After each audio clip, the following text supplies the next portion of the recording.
이제 로마서 6장에 와서 특별히 후반부인데, 제가 계속 전체 로마서를 보고 있습니다만은 특별히 후반부에 이 말씀이 너무 중요함에도 불구하고 이것을 어떻게 잘 전할 수 있을까 굉장히 많은 시간을 고민하고 그러는데, 이런 또 생각이 들었습니다. 강물이 흐르다 보면요, 어느 곳에 가서 웅덩이가 있고 좁아져 버리면은 물이 거기에 모여 있어요. 모이는 시간이 필요한 거예요. 모이면 언젠가는 다시 물이 차서 흘러가더라는 거죠. 그러니까 제가 이 말씀을 많이 고민을 했는데, 또 주님께서 지혜를 주시고 또 이렇게 전할 수 있는 어떤 환경과 또 이런 상황을 주셨습니다. 할렐루야.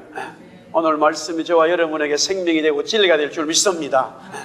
우리 한번 따라서 말씀에 은혜 받읍시다. 우리 한번 따라서 말씀에 은혜 받읍시다. 할렐루야. 먼저 한번 이렇게 이야기를 시작해 보겠습니다. 엔돌핀 박사로 유명한 이상구 박사가 35년 넘게 신앙생활을 했던 안식교를 요 근래에 스스로 탈퇴했다고 국민일보는 지난 2018년 11월 29일 신문에 보도를 했습니다. 안식교 홍보대사로 활동했던 그의 탈퇴는 안식교뿐만이 아니라 여러 사람들과 교회에도 적지 않은 충격을 주고 있습니다. 수십 년간 거기서 지내보니 그들이 믿는 것은 예수가 아니라 율법이었음을 깨닫게 됐다라고 말합니다. 또한 그는 신구약에 나오는 계명이 사랑이라는 걸 모른 채 구약적 교회만 추구하다 보니 그것도 율법적인 것이죠.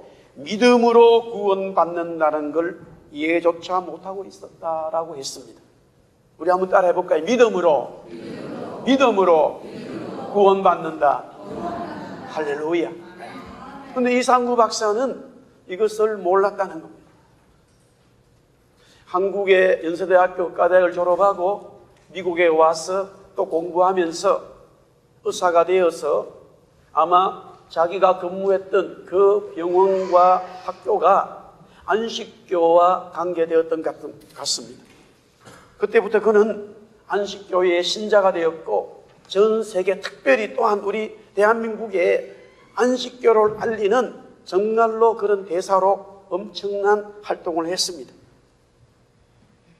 율법만 지키면 천국 간다는 지독한 율법주의인 안식교의 염증을 느꼈던 교리는 예수님이 십자가에서 피 흘린 것은 구원의 시작에 불과하며 우리의 죄는 아직 처리되지 않았다라는 안식교의 조사 심판설 때문이라고 합니다. 이런 잘못된 교리를 따르니 신앙생활의 기쁨은 찾아볼 수가 없고 늘 죄에 눌려서 살게 된다는 것입니다. 그러면서 그가 결정적으로 안식교를 탈퇴하게 되는 것은요, 2년 6개월 전에 자신을 찾은 한 암 환자를 만나면서부터라고 합니다. 안식교의 독실한 신자인 한 집사가 어느 날 육종암에 걸려 2개월밖에 못 산다면서 자기를 찾아왔답니다. 그리고 심각하게 자신이 구원을 받았는지 모르겠다며 토했다는 거예요. 육신의 병도 육신의 병이지만 안식교에 너무나 빠져 있었던 그 신자인 집사님조차도 자기가 구원을 받았는지를 모르겠다는 거예요. 이미 이상구 박사 자신도 그런 삶을 살아왔기 때문에 정말로 본인이 구원을 받았는가 심각한 고민의 삶이 있었다는 것이죠. 그래서 요한복음 말씀을 같이 읽어가면서 구원의 확신, 하나님께서 세상을 사랑해서 모든 사람에게 주신 이 복음을 붙들었다는 거예요. 이 구원의 은혜를 나누니까 그 암에 걸려서 2개월밖에 살지 못했던 그 사람이 암으로도 치료받을 뿐만 아니라 영적으로도 진짜 구원받는 놀라운 역사가 일어났다는 것이 할렐루야. 그래서 그는 안식교를 탈퇴해버리고 이제 진짜 복음을 전하는 하나님의 대사가 되기를 원한다, 그렇게 고백을 했습니다. 사랑하는 성도 여러분, 바울이 로마 교회에 이 말씀을 적은 것은 정말로 복음의 역사는 하나님의 사랑으로 선포됐기 때문에 그 사랑이 아들 그리스도가 십자가의 죽으심으로 말미암아 우리의 모든 죄, 세상의 모든 죄를 해결하여 주셨다라는 놀라운 복음의 소식이었습니다. 그것은 율법적으로 받아들이는 것이 아니라 말로 하는 것도 아니요 행동을 하는 것도 아니라 하나님의 성령의 역사는 믿음이라고 하는 그 믿음이라고 하는 눈에는 보이지 않지만은 믿음이라고 하는 것으로 반응한다는 거예요. 할렐루야. 믿음으로 반응하는 것은 어느 때는 입으로 고백할 수도 있습니다. 믿음으로 반응하는 것은 행동적으로 나타날 수 있습니다. 그러나 제가 이 로마서를 계속적으로 말씀하면서 입으로 말하는 것이 믿음이 아닙니다. 행동으로 말하는 것도 믿음이 아닙니다. 따라합시다. 믿음은 믿음입니다. 믿음은 그냥 믿음인 거예요. 그래서 믿음은 바울은 다른 말을 하지 않았습니다. 이 믿음은 믿음이기 때문에 이 믿음은 하나님의 성령께서 주시는 각 사람의 영혼 속에 나타나는 놀라운 신비적인 일이기 때문에 그것이 단지 입술로도 표현될 수 있을 뿐이고 행동으로도 나올 수 있는 뿐이고 마음으로도 있을 뿐이라는 거예요. 그러나 믿음은 분명히 존재하는 하나님의 성령이 역사하는 믿음이라는 거예요. 종종 우리가 신앙생활 하면서 어떤 사람이 믿음이 좋다고 그러는데 왜 저 사람은 말만 하지? 이런 것 때문에 그 사람도 그렇겠지만은 주위에 많은 사람들이 정말로 구원받았는가 믿음이 뭔가 하는 것을 굉장히 고민할 때가 많이 있습니다만은 물론 믿음이 말로도 표현될 수도 있고 행동으로도 표현될 수 있지만 믿음은 말이 아니고 믿음은 행동도 아니고 믿음은 믿음인 거예요. 믿음은 성령이 주시는 하늘의 놀라운 신비스러운 믿음의 역사인 거예요.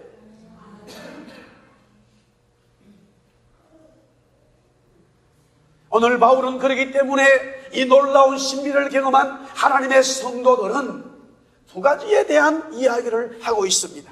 그 첫 번째는 싸워야 된다는 거예요. 싸워라. 무엇과 싸울 것인가?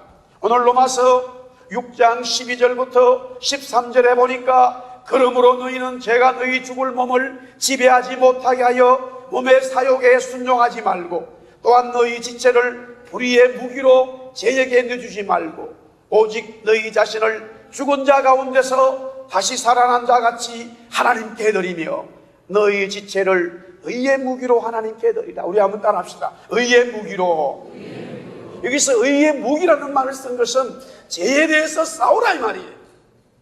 죄에 대해서 싸우는 하나님의 군사가 되라라는 말씀이에요. 죄가 우리 몸을 지배하지 못하게 하고 불의의 무기로 내어주지 말라는 것은 죄와 당당히 싸우라. 그런데 문제는 죄와 싸우면 우리가 이길 수 있을까라는 생각을 미리 하게 되지요. 이길 수 없어라고 단정을 지어서 그냥 죄에 우리의 몸을 내어주고 마는 성도들이 있습니다. 그런 경향이 있어요. 왜 그럴까? 예수 그리스도가 단번에 죽으심으로 우리의 모든 죄에 대하여 해결을 해놓으셨습니다. 그러하기에 당연히 죄가 우리를 지배하지 못하고 죄가 우리를 불의의 무기로 사용할 수가 없습니다. 그럼에도 왜 우리는 거룩한 우리의 몸을 죄에게 내어주고 죄의 불의의 무기가 되도록 하고 있는가? 의의 무기적 병기가 있음을 알지 못하고 있기 때문입니다. 우리는 이미 거룩한 하나님의 의의 병기가 여러분들 속에, 성도들 속에 믿음을 고백하고 그리스도를 믿는 순간부터 하나님의 거룩한 의의 병기가 우리들 속에 있다 이 말이에요. 우리 놀라운 성령의 병기가 있다 이 말이에요. 그것을 모르고 있다 이 말이죠. 의의 병기가 있습니다. 의의 병기가 있어요. 죄와 싸워서 승리할 수 있는 하나님이 주신 거룩한 의의 병기가 하나님의 성도들 속에 있다 이 말입니다.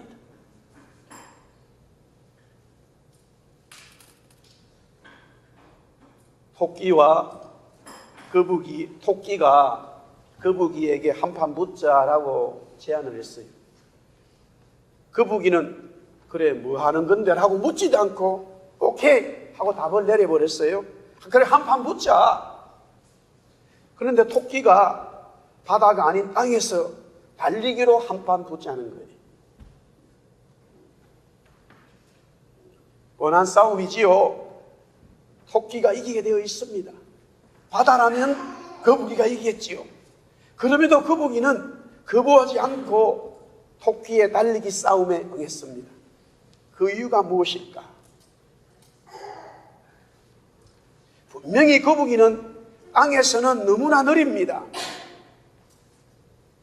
우리가 어릴 때 읽은 동화잖아요. 먼저 그 결론을 우리는 보고 그냥 아무 생각이 없었던 것 같습니다만은 결론에 앞서서 토끼가 그것을 제안했을 때 거북이가 응했다고 하는 사실이에요. 경기하자마자 뻔합니다. 토끼가 이기게 돼 있어요. 이렇게 말해야 되지요. 토끼가 거북이에게 한판 붙자 그래. 그럼 뭔데? 종목이 뭔데? 달리기? 아니면은 뭐 체조? 아니면은 축구? 뭐 종목이 뭔데? 물어야 될 것이고. 그 종목이 나왔다면은 토끼와 거북이가 객관적으로 공평해야 됩니다. 그런데 그 이야기는 그런 것을 다 삭제해버리고 토끼가 거북이 보고 한판 붙자 달리자. 오케이 함께 달린다. 거북이가 응답을 했다라는 거예요.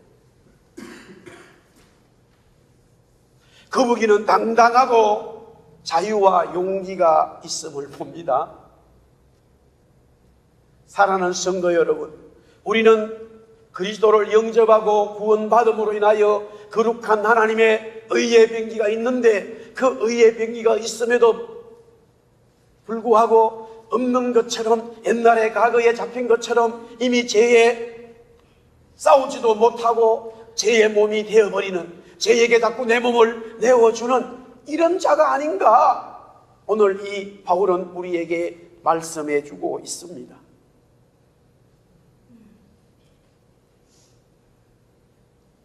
그리스도를 영접함으로써 우리 한번 따라하겠습니다. 새로운 피조물이다. 그리스도를 영접함으로써 우리는 새로운 피조물이 되었습니다. 새로운 역사가 일어났습니다.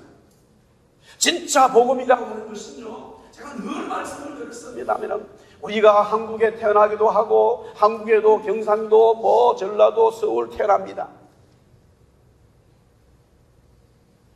서울 경기도 사람들은요 경상북도나 대구나 경상남도나 부산이나 다 경상도 말로 들리지요. 그래도 다 달라요.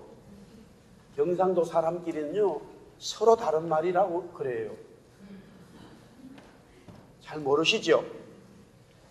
시골에서 제가 시골에서 대구만 가도 촌에서 왔다고 왜 사투리 쓰냐고 그렇게 말한다니까요. 정말 웃기는 이야기예요. 지도 사투리 쓰면서. 서울 사람은요 똑같이 들립니다. 똑같이 경상도 말로 들려요. 그런데 더 놀라운 것은요, 우리가 캐나다 와 살지요. 외국 사람들이 우리 한국 사람들이 말할 때 어떻게 들리겠어요? 서울말, 경상도말, 전라도말, 한국 사람들끼리 한국말 할 때 어떻게 들리겠어요? 똑같이 들립니다. 가끔씩 디어레이크에 가면은 또 메트로탄에 가면은 중국 사람들끼리 막 이야기를 합니다. 어떤 고기를 잡을 때 어떤 사람을 만나 중국 사람들이 막 이야기하는데 나중에 보면은 저의 귀에는 다 똑같이 들려요. 와야 이렇게 들려요 그냥. 그런데 물어보면은 어떤 사람은 중국 본토에서 왔고 어떤 사람은 홍콩에서 왔고 어떤 사람은 대만에서 왔는데 다르다는 거예요. 자기들은 분명히 자기들은 다르다고 말하는데 제 귀에는 똑같이 들려요. 사랑하는 성도 여러분, 새로운 피조물이라고 하는 것은요 하나님께서 주신 성령의 능력으로 하나님의 사람이 되었는데 우리는 자꾸만 과거에 사로잡혀서 하나님의 새로운 역사를 경험했다는 것을 인식하지 못하고 있다 이 말입니다.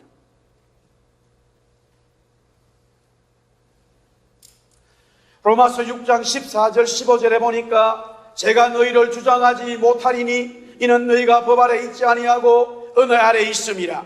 그런즉 어찌하리요? 우리가 법 아래 있지 아니하고 은혜 아래에 있으니 죄를 지으리요? 그럴 수 없느니라. 우리는 이미 법 아래 있지 않고 은혜 아래에 있다라고 말하고 있습니다. 여기에서 법 아래 있지 않다는 것은 제가 우리를 주장하는 법에 있지 않다라는 겁니다. 자유를 얻었다는 거예요.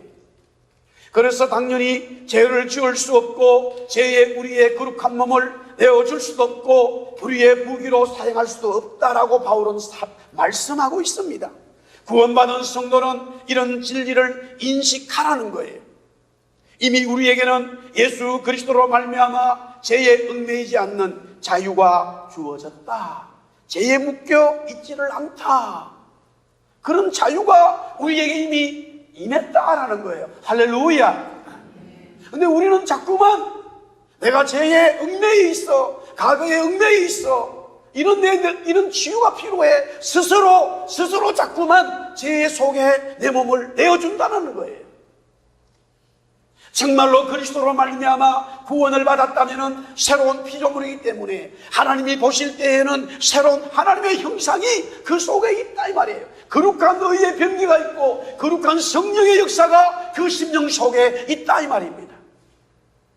그런데 우리들 스스로 자꾸만 과거에 얽매이고 과거의 어떤 삶의 모습에 얽매여서 스스로 자꾸 내 몸을 죄에 내어줌으로 인하여 점점 죄에 얽매이는 이와 같은 웃지 못할 해프닝이 영적으로 일어나고 있다라고 바울이 지금 말씀하고 있습니다. 물론 우리는 원래 죄의 종이었습니다. 로마서 6장 오늘 본문에도 17절 18절에 보니까 하나님께 감사하리로다. 너희가 본래 죄의 종이더니 너희에게 전하여 준 바 교훈의 본을 마음으로 순종하여 죄로부터 해방되어 의에게 종이 되었느니라. 분명히 우리는 원래 죄의 종이었습니다. 그러나 지금은 죄의 종이 아니라 의의 종이다. 그러니 하나님께 감사할 수밖에 없다라고 말하면서 우리는 당당히 죄와 싸워야 된다. 할렐루야. 죄를 용납하지 말고 죄에 대해서 당당히 싸우는 거룩한 하나님의 백성이 되라라고 말씀하고 있습니다. 그뿐만이 아니라 우리의 싸움에는 성령님께서 도와주십니다. 물론 어려움이 있을 수 있습니다. 환난이 옵니다. 그러나 그런 어려움과 환난에서도 즐거워하면서 인내하고 연단을 받아 끝내 이긴다는 소망을 놓쳐서는 안 됩니다. 로마 제국으로 우뚝 설 수 있었던 것은 여러 가지 이유들이 있습니다만은 그 중에 로마 군이라고 하는 거예요. 로마 군대라고 하는 거예요. 그 로마 군대 중에 특별히 10군단이 있습니다. 이 군단은 10군단은 전쟁에서 백정백성이었다고 합니다. 적군들은 이 로마 10군단의 이야기만 들어도 벌벌 떠는 무시무시한 특수부대였다고 합니다. 그런데 실상은요, 로마 10군단의 모습을 들어가 보면은 너무나 놀랍고 의외로 왜소했다고 합니다. 키가 163. 저는 장신에 들어갑니다. 거기에. 저는 이걸 보고 너무나 놀라웠습니다. 제가 전방에 갔을 때 우리 특수부대 전초 수독대대라고 그러는데 제가 봐도 아무리 적어도 170m는 없어요. 훈련생들 중에 보통 150명씩 훈련대에 들어오는데 2주마다 그때 당시에 한 150명이 들어오는데 그때 당시는 2달 동안 신병 교육을 받았어요. 그런데 그 중간에 저희 부대의 인사장교가 가서 한 달 정도 됐을 때에 제가 한두 번은 따라간 적도 있습니다. 제가 군중비행이기 때문에. 그럼 150명을 전부 다 딱 세워요. 전체 일어서 그럼 전부 다 훈련병들이 150명이 딱 섭니다. 그리고는 인사장교도 키가 상당히 큽니다.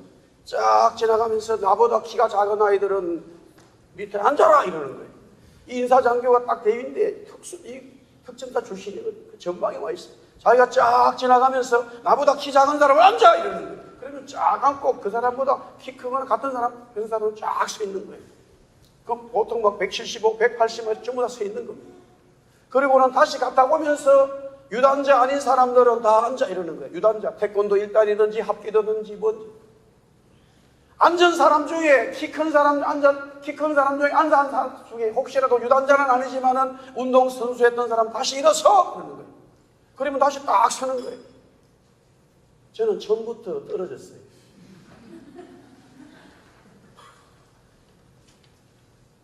그리고는 그렇게 돼서 다시 나머지 한 달 동안에 똑같이 훈련받을 그 기간에 우리 인사장교하고 정보장교가 사단에다가 정보부에다 하면은 사돈에 팔촌에 할 때 막 준비에 전부 다 이 신원을 조사합니다.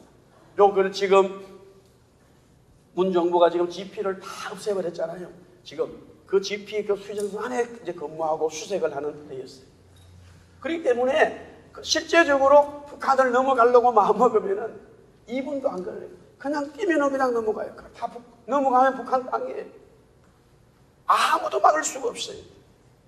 그리고는 2달 동안의 신변교육을 마치고 나서 한 10명 그렇게 추리고 나면은 보통 한 기수에 2주마다 들어오는데 많으면 20명, 적으면 5명, 어떨 때 10명, 평균 10명 정도가 들어오는 거예요.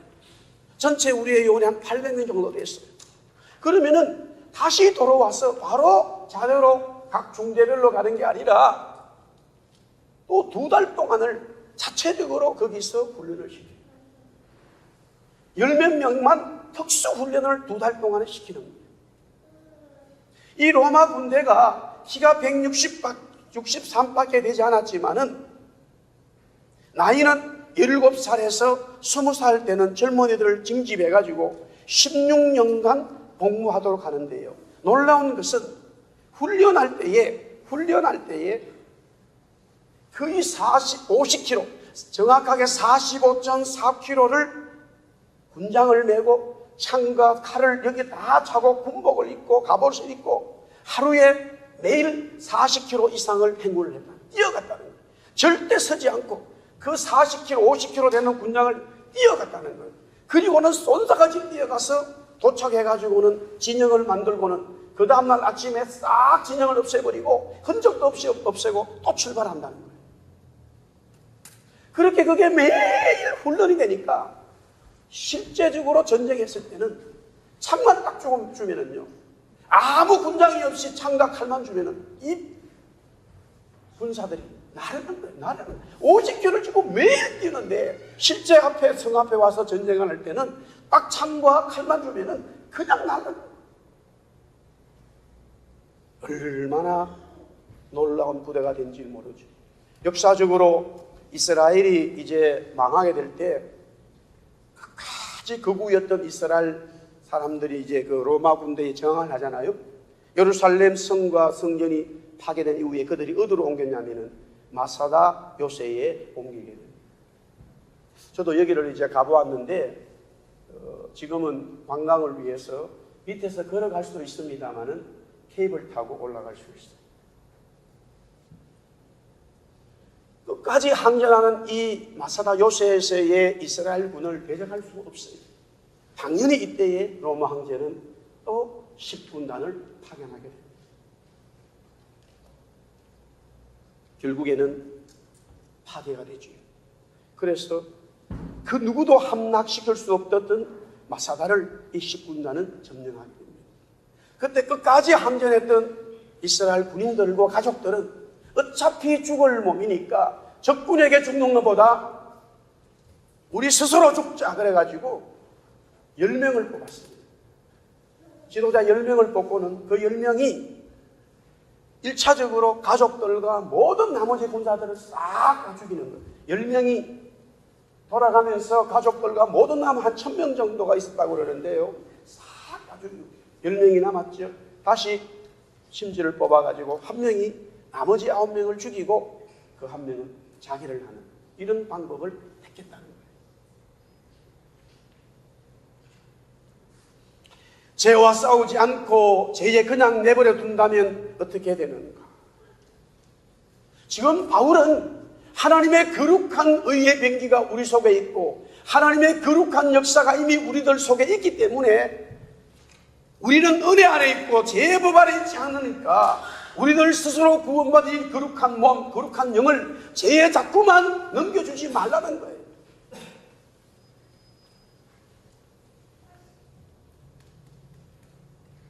그것을 지금 바울 사도는 강하게 우리에게 말씀하고 있습니다.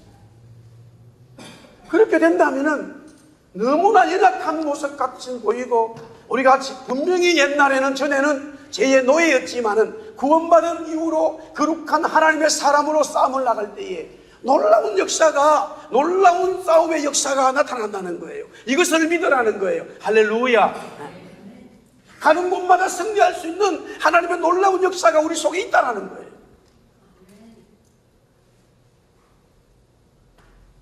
로마서 6장 16절에 보니까 너희 자신을 종으로 내주어 누구에게 순종하든지 그 순종함을 받는 자의 종이 되는 줄을 너희가 알지 못하느냐.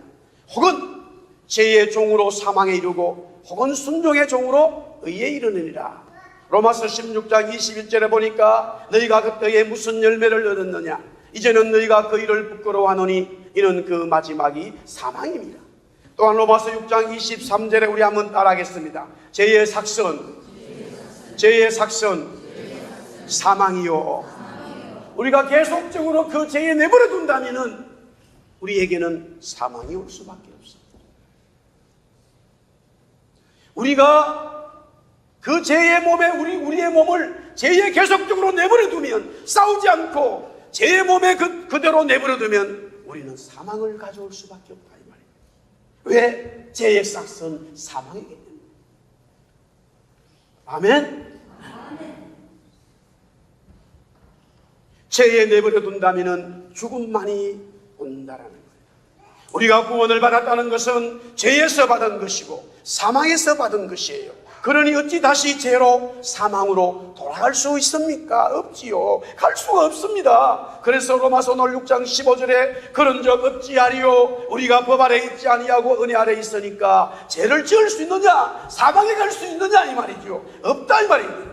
그럴 수 없다. 내가 구원받았기 때문에 더 이상 죄의 노예가 아니고 죄에게 내 몸을 버려두지 않기 때문에 죄와 당당히 싸워서 매일매일 승리의 삶을 갈 수 있기 때문에 그 죄는 나를 사망으로 이끌어가지 못한다 이거예요. 하나님께서 그리스도께서 이 땅에 오셔서 구원의 사역을 이룬 것은 죄의 문제를 해결한 것이고 그리스도께서 십자가에 죽으신 것은 죽음의 문제를 이룬 거예요. 믿으시면 아멘. 제가 몸이 아파서 육체적인 병도 치료가 되겠고 제가 물질이 없어서 하나님 앞에 기도함으로 물질도 얻을 수 있지만 그것은 본질적인 하나님이 성령께서 역사하시는 기도에 주고자 하는 선물은 아니라 이 말이에요. 물론 하나님께 우리가 눈물로 기도하면 하나님께서 물질도 주시고 자녀의 복도 주시고 여러 가지 땅에 살아가는 현장의 은혜도 주시지만은 복음의 핵심이라고 하는 것은 죄의 문제를 해결하는 것이고 복음의 핵심이라고 하는 것은 죽음을 해결하는 것이다 이 말이에요. 할렐루야. 제가 요사이 그 인문학에 대해서 공부를 좀 하고 이렇게 보고 있습니다만은 이 유럽의 모든 사상 체계가 그리스라고 하는 이 철학 사상 속에서 출발되었다고 하는 것은 뭐 그 내용을 알든 모르든 우리는 다 그렇게 인식을 하고 있잖아요. 그러면 그 출발점이 뭐냐라고 했을 때 보니까 인간이라고 하는 것이었다는 거예요. 자연주의 철학에서 다시 인간의 눈이 뜬 바로 이 인간에 대한, 그래서 인본주의, 르네상스 모든 이런 사상들이 거기서 출발점이 나왔다는 거예요. 그런데 그 인간에 대한 연구의 가장 중요한 핵심이 뭐였나 보니까 그 철학의 시작을 했던 그리스의 호메루스라는 사람이 있는데 바로 인간의 죽음이었다는 거예요. 그 누구도 아무리 능력 있고 아무리 죄가 있고 물질이 많아도 인간의 죽음을 해결할 수 없는 이 문제를 어찌하랴? 어떻게 인간에게 죽음이 왔을까? 이 죽음을 어떻게 인간이 해결할 수 있을까? 거기에 대한 사상의 시작이 출발되었다는 거예요. 물론 생각하고 여러 가지 대안이 있고 하지만은 그렇다 치더라도 인간의 죽음을 그 누구도 해결하지 못했다는 거예요. 지금도 keep going. 어떻게 인간의 죽음을 해결할 것인가 라는 사고 속에 있어요. 그러나 성경은 분명히 말합니다. 인간의 죽음, 사망은 그리스도로 말미암아 끊어져 버렸다. 할렐루야. 말씀하지 않습니까?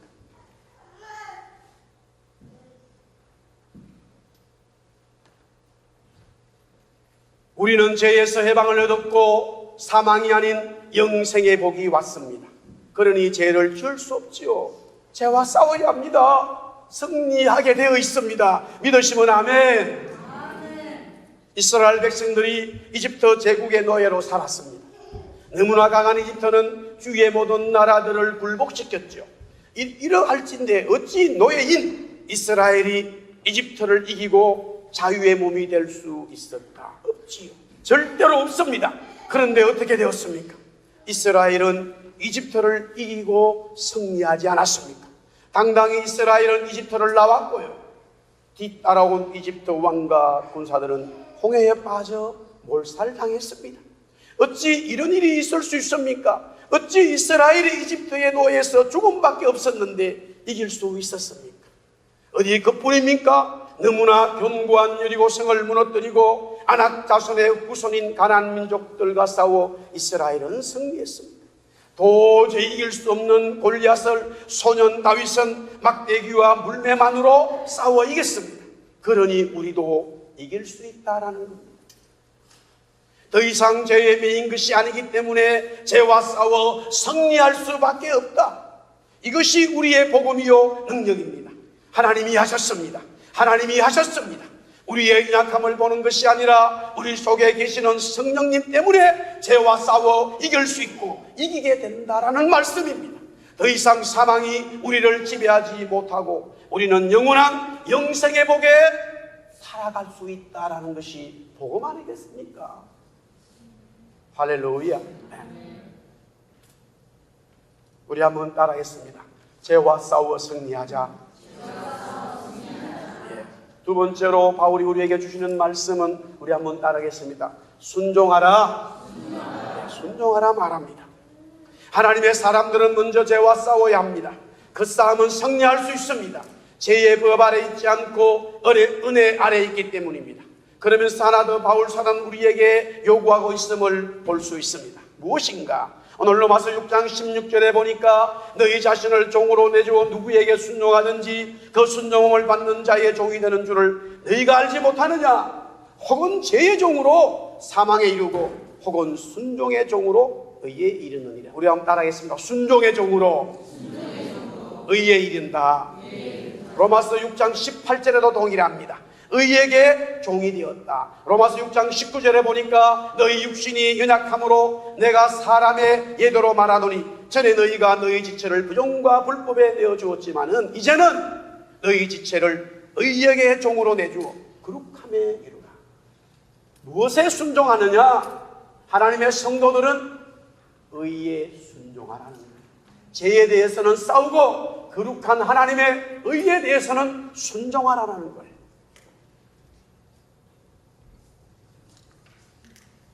순종은 완전한 순종을 말합니다. 노아가 방주를 지음으로 완전한 순종을 했습니다. 아브라함은 아들 이삭을 바침으로 완전한 순종을 했습니다.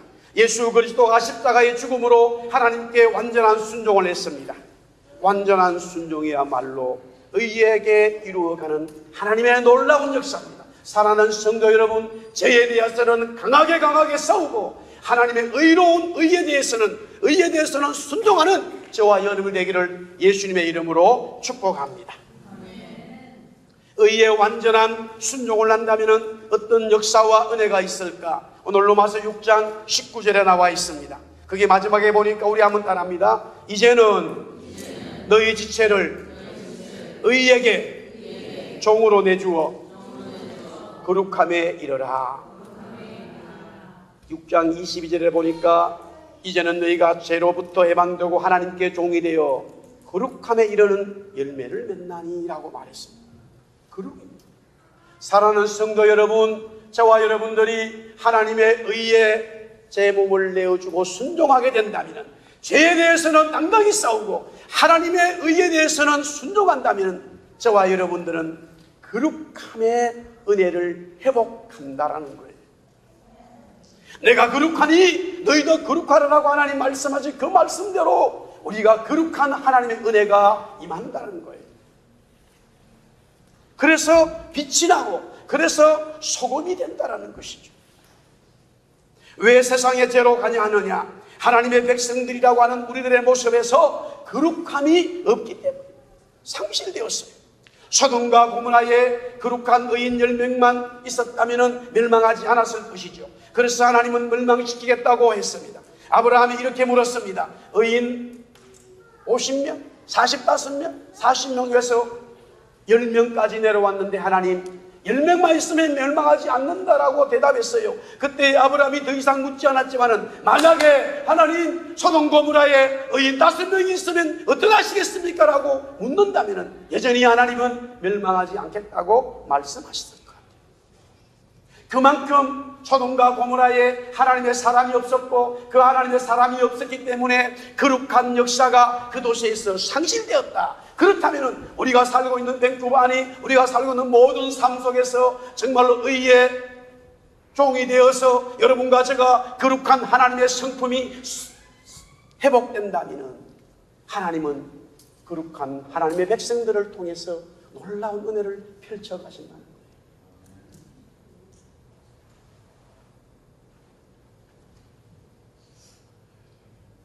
우리 한번 따라합시다. 하나님이 거룩하니 나도 거룩한다. 할렐루야. 그런데 종종 또 그래요. 이렇게 바울이 말씀해 주시지만은, 야, 내가 정말로 거룩한 삶을 살 수 있을까? 자꾸만 스스로 나를 제한시켜 버리는데. 제가 오늘 야곱을 이야기하면서 보세요. 구약의 야곱보다 더 거룩하지 못하게 살았던 사람은 없을 거예요. 아버지를 속이고 형도 속이고 외삼촌도 속이고, 심지어는요 부인도 속였어요. 여러분들, 이 말이 뭐냐면은 야곱의 부인이 4명이 있어요. 자기가 진짜 좋아하는 여자는 한 여자가 있어요. 라헬이라고. 그러나 다른 세 여자에게 속이는 거예요. 계속 속입니다. 그렇게 평생을 살아왔어요. 모든 삶이 속이는 자는 거룩하지 않는 거예요. 결국 그는 야복 강가에서 하나님 앞에 엎드려 기도함으로써 야곱이 이스라엘로 바뀜으로 그때부터 거룩함이 이제 그 야곱의 삶에 드러나기 시작합니다. 이제 야곱이 죽게 되어졌습니다. 창세기 48장 9절에서 10절에 보니까 요셉이 그의 아버지에게 이르되 이는 하나님이 여기서 내게 주신 아들들입니다. 아버지가 이르되 그들을 데리고 내 앞으로 나오라. 내가 그들에게 축복하리라. 여기 보면요, 이스라엘 야곱입니다. 눈이 나이로 말미암아 어두워서 보지 못했다. 너무 나이가 많아서 이제 요셉의 2 아들이 있는데 축복을 해줘야 되는데 누가 누군지를 몰랐어요. 야곱이 어릴 때에 아버지 이삭으로부터 축복을 받을 때에 마찬가지였습니다.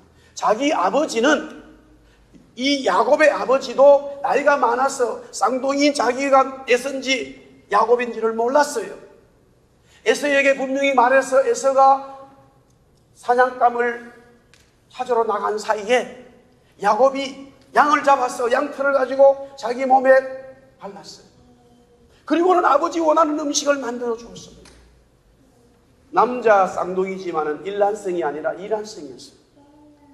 남자지만은 둘 다 지어져 달랐습니다. 체격이 다르고 말이 다르고 행동이 완전히 달랐습니다. 그 아버지를 속일 수 있었어요. 근데 오늘 여기 보니까 놀라운 역사가 일어납니다.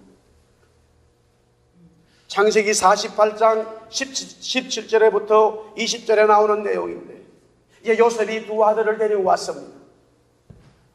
그 2 아들의 이름은 하나는 므낫세고 하나는 에브라임이었는데, 이제 요셉이 아버지에게 이야기해서 2 아들에게 복을 빌어달라고 말합니다. 당연히 아버지가 이렇게 앉았을 때에 오른쪽에는 므낫세가 왔고 왼쪽에는 에브라임이 와서 그렇게 손을 넣고 아버지 이렇게 손을 얹고 기도하시려고 손을 넣고 기도하다가 아버지가 손을 이렇게 바꿔버리는 거예요. 아버지는 지금 눈이 어두워서 누가 누군지를 모릅니다. 그래서 그 모양을 보고 요셉이 마음에 조금 불편했습니다. 아버지, 이게 잘못됐습니다. 이쪽 아이가 큰 아이기 때문에 오른손을 이쪽에 둬야 되고 이쪽 아이가 둘째 아이니까 왼쪽에 왼손을 둬야 된다. 그러니까 그 이야기를 들은 야곱은 사랑하는 아들아, 내가 다 안다. 다 안다는 거예요. 그러면서 형이 동생을 섬길 것이다. 그렇게 말하는 거예요. 어떻게 눈이 안 보이면서도 그런 일을 할 수 있을까? 그뿐만이 아니지요. 큰아들부터 12아들을 앉혀놓고 이 야곱이 기도하는데 잘 보이진 않았습니다마는 아들 순서대로 기도하면서 하나님의 말씀을 선포하는데 그 말씀이 영원한 하나님의 말씀이 되고 있어요. 놀랍습니다. 한마디로 그 야곱 속에는 이스라엘로 변화가 되었기 때문에 하나님의 거룩한 삶이 그 속에 있기를 시작했습니다.